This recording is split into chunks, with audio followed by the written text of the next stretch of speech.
Hello, everyone. This is your host, Cora Dive, bringing you another foray into the world of mythology. Today, I bring you a myth from Australia. So, gather up any materials you might need and let's get to it. The Rainbow Serpent and the Wawilak Sisters. In the deepest dream time, when the earth was first awakening, Yurlungur the rainbow serpent came into the world. Some say he slithered up from beneath the ground, and some say he floated down from the heavens. But no matter how he arrived, once he reached the earth, he shaped it. His shimmering scales painted colors as his body formed mountains and carved river paths. When he finally stopped shaping the earth, he opened his fanged jaws, and life giving water gushed forth, filling up the rivers, ponds, and billabongs of land.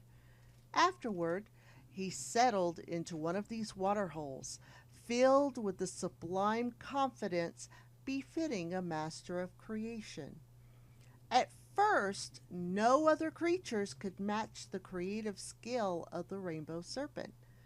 Until one day, when two Wawilak sisters walked out of the rolling ocean tides. The older sister carried a baby, strapped across her body in a paper bark sling.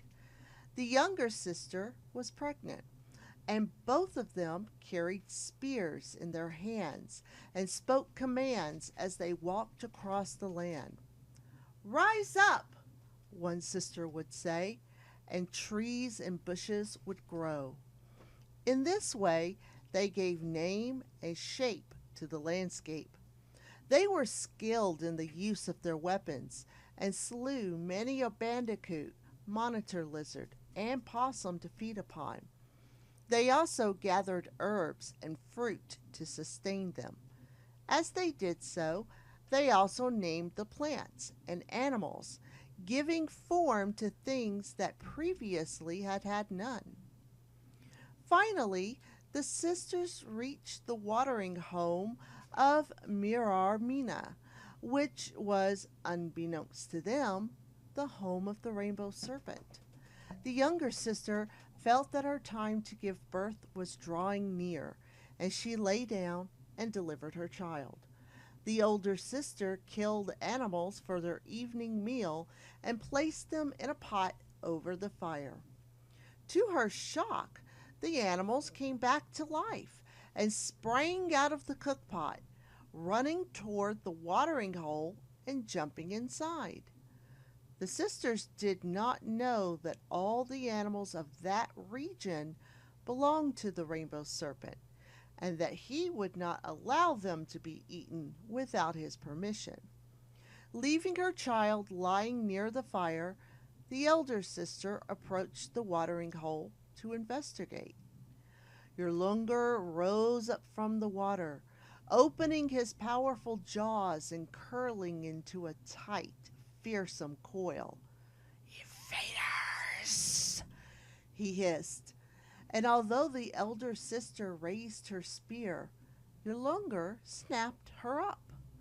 Surging forward, he gobbled up the younger sister, her child, and her sister's child as well.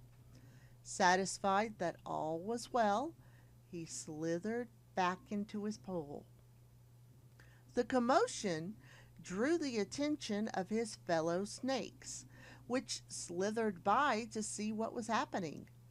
They saw the rainbow serpent's engorged belly, and although Yurlungur claimed that he had eaten only a kangaroo, the other serpents did not believe him.